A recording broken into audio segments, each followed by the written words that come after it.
when should somebody who is over indebted start making a plan to find that solution?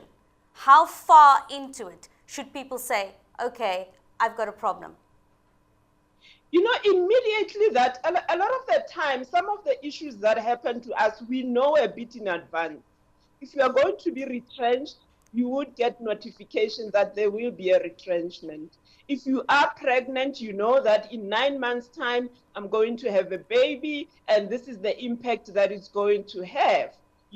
So immediately that you know that something is going to affect you, your ability to repay your debts, you need to immediately start planning to say, how do I mitigate my risks? How do I make sure that I'm still able to speak to the credit provider, do something about it? Unfortunately, most of us, we know we avoid letters of demands. We leave it until we get a judgment against us. And by that time, it's an expensive and difficult process to deal with. Should you say that we should approach creditors as soon as possible? Is there something that says, now I've discovered I have left it too late. I didn't contact the creditors at the beginning of the process. I didn't plan correctly. I didn't. Now I am in trouble. What do I do now?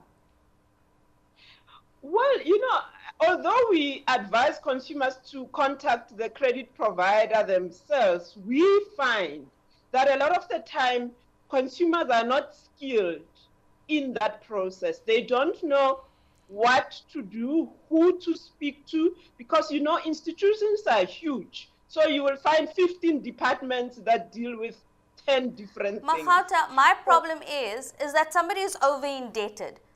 You already don't have money to spare, and then you have to take the last of the money that you do have to buy prepaid airtime to get through to a call center who puts you through from one person to the next. So at the end of the day, the money that I could have used to buy necessities like electricity and food is actually being used to contact my creditors because I have the debt and I'm in the situation that I'm in. It seems a very vicious circle.